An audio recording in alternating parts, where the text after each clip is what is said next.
Greetings, Captains. This is Elphilion Marauder, and welcome back to my channel. Today we are going to be actually starting a series on friendships this month and covering their gameplay and kind of the things they do. Thought it would be a little bit of a fun theme, and to start, we actually have a match with myself and a recently made buddy of mine, JT. Me and him are divisioned up in Henri and Baguette respectfully. This is my gameplay in Henri. And one of the things I love about Henri is that she's a very good flanking ship. And what that's really nice is because you can get right up on a flank, get some crossfire started up. You can use that long-range artillery to really make ships feel like they're not safe behind some of their cover and manipulate the match in your favor that way. And I really love being able to do that with kiting ships like Henri and flanking ships like Henri. Henri fills both of these categories, and it's very strong for that matter. Napoli does the same thing. There's plenty of other ships that also do the same thing, and that's just a playstyle that I mesh with very well.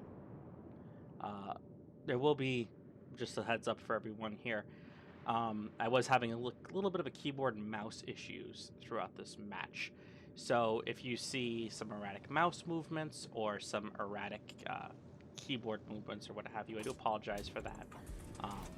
But I had to fix an issue where input wasn't being taken in throughout this match. So to start off here, me and JT decide that a cap is going to be our best bet.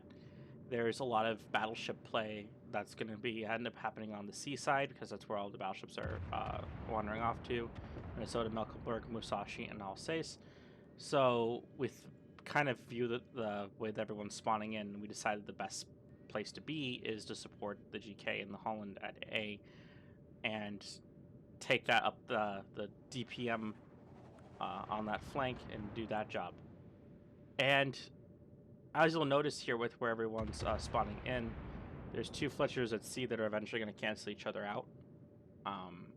They kind of get into this really weird situation, and Sherman doesn't help our Fletcher's case very much. That's probably a ship we'll do a video on this Fletcher, because it seems like every match that I've shown so far on this channel, there's always a Fletcher getting dumpstered, so I should probably show how that proper gameplay in the Fletcher is supposed to go.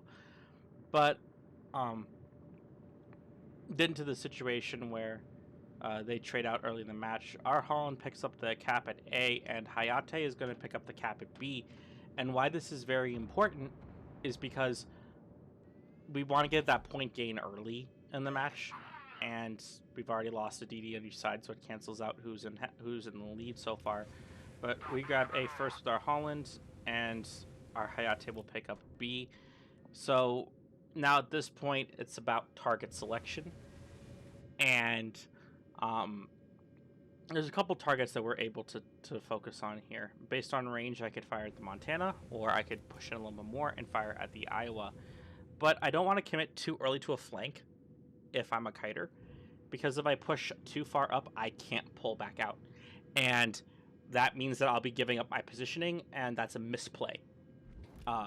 Minimizing your misplays during a match is how you are as successful as possible throughout a match, because the less things the enemy can punish you for, the more things you can punish the enemy for. And if both of you guys are doing something right, and you're, in the hypothetical, you're both perfect with your gameplay, then the match pretty much then becomes a war of attrition as to who has the better aim, who has the better capabilities of their ship. But you can minimize a lot of that interaction by just making sure you're positioning right. And like you see here, my Holland hasn't spotted anything out there. Our carrier hasn't spotted anything out there. I have good shots on Montana. Venezia has room to push up. So we're going to carefully move forward, because you don't want to totally commit just this far into the match, because we haven't even hit the 5-minute mark of this game. And most Henris, if they were this close on a properly staffed flank by the enemy, would most likely be dead. But the enemy in this case, it gives us the ability to push forward, and I do a little bit of island firing here, mainly because I want to save my speed boost consumables and my hydro consumables, and instead of being aggressive and going forward, if I have the opportunity to shoot the Montana from here, shots he fires on there, I'm going to take the opportunity. And I have a perfect ability to use a reload booster here. So he slows down and plays with his throttle a lot here. But he's got a really good deck space to start a fire. And sure enough, boom, there's a fire. And Holland's well-placed Torp Salvo. It's not going to kill Montana, but he's not happy. He is very much not happy. JT was able to get some shots in at the Iowa and at the Shimakaze a little bit, and scares them off. At this point, though, it gets to be a little bit of a tussle, though, because we're kind of trying to vie for like a really good position on the map. And right now, B cap's really precarious. So me and JT decide that the best option right now is to push forward, because we want to secure B. If you look where the enemy is positioned, they can easily overrun B right now and take 2 caps. And while it would be really risky for Napoli to go in there and Shima to go in there, in randoms, general rule of thumb is you're not really trusting your teammates to be the smartest players. You're just trusting them to perform just enough to where they're not a burden to you. And right now, you know, we're looking at this like, you know, hey, we really feel better pushing forward. And sure enough, we actually push forward far enough to actually get my guns in range of the United States over there. And I start kind of getting some damage in on that carrier. JT's getting some shots in on Montana and Napoli. And at this point, Montana's pretty well damaged so far. He's not really doing so hot. And he starts taking even more damage from Holland and GK and our Venezia. So we're getting a little more damage out there on US. And at this point, I switch over to Montana. But JT ends up getting the kill before me. So as you can see here, there was a sub spotted at C6. And while obviously it is not preferable that that sub is there, we lost our destroyers on that side. So there is nothing that's genuinely able to do any like quality active hunting of that submarine. And our Minnesota getting spotted and farmed out for that, you know, doesn't exactly help. I end up getting the getting a little bit of a paint trading match here with JT because we kind of ran out of room here. But we start pushing, and as we start pushing, Prince Rupert starts pushing back in. And this is where things become really interesting because the GK and the Rupert actually end up in a trade where they take each other out. Napoli's a fast bugger, and I miss a couple shells on him. But you'll see there real quick, Rupert and GK are going to trade. And up farther in the match, Mecklenburg takes out the Shima and the Forrest Sherman with its secondaries, which is great. But now Mecklenburg is extremely overextended for a battleship, and it's not a really great spot for him to be in. We end up seeing Mecklenburg go down, and Rupert and, like I said, Rupert and GK will end up trading. And I put some shots out on Rupert here. Get a little bit of damage, and then it should be here just in a second, I believe. Right there, boom. GK just clusters up 2 turrets worth of shells and just absolutely removes Rupert from play. Mecklenburg now is limping and ends up going down. So right now it's kind of a bit of a precarious situation because now the Musashis are going to start dueling over on that side of the map. Meanwhile, I'm taking advantage of being able to shoot Napoli. Hindenburg over there gets smacked really hard. He kind of overextended to kill the overextended Mecklenburg, so it kind of becomes a domino effect where the ships kind of are just charging in and dying in this kind of one-to-one trade. Holland is still over here on the side of the map supporting us, but he's not really in a great spot. He will reposition a little bit later. And the United States, our United States, is on the A line right now. He's not doing too well, and that sub has been constantly harassing him. He hasn't been damaged just yet. It's about right here where he starts actually taking fire from the sub's torps, because carriers have their automatic repair times with their DCP consumable, so submarines have their ping negated for quite a bit of time. So he's got to either manually line up his torps or wait for that DCP consumable to go on cooldown. GK pushes in here to try to damage me and JT, and since we are the active flanking support and have been kind of rolling on this flank for the most of the match, we start putting shells into GK. I use my last reload booster here to just put as much as I can at GK, which I did pretty well here. I did think I did about 15k aggregately to GK using that reload booster from my first shot, then the following up too. Didn't exactly add the math perfectly, but it's about 15k. So far, the Musashis now are in this really close duel over there at C cap. The carrier is praying to God that the sub does not torp him and kill him, which, spoiler alert, that ends up happening.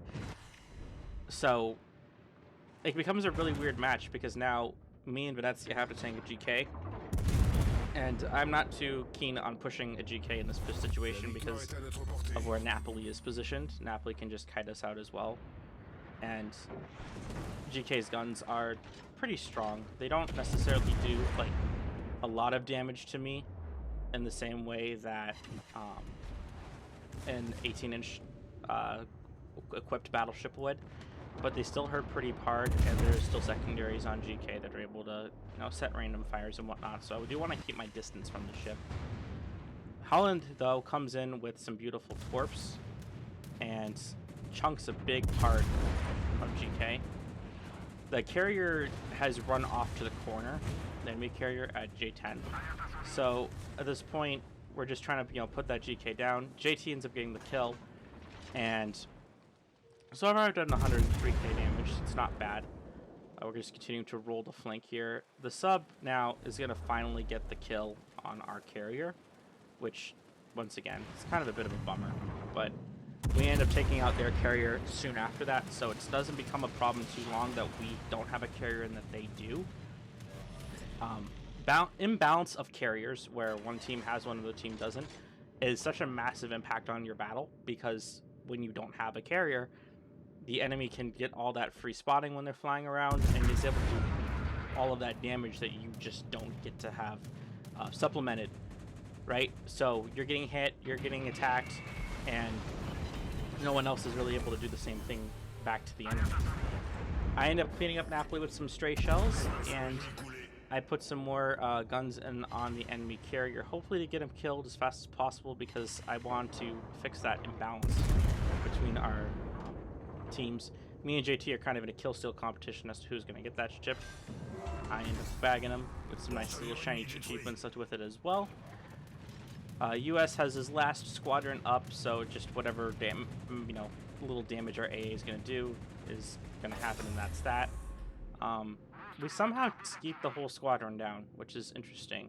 I'm not too well versed in the HP durability of some of the super carriers just yet, but from the looks of it, if you don't have an equipped captain, which it looks like he didn't have one there, your planes are obviously going to be very fragile because you're missing some of those skills. So as you can see, I ended up winning this game. 120k damage, 2 kills, a couple fires, and a couple achievements along the way. I ended up coming in third on the team. JT came in on fifth, but I think that was a little unfair because JT played very well, and I think he was deserving of something a little higher than fifth, maybe second place. But you know, that's just what the game decided to give us. And overall, did some really good damage with AP, some really good damage with HE. Got some good shots in on GK in Montana, and got the Napoli and the United States down by putting in some work there.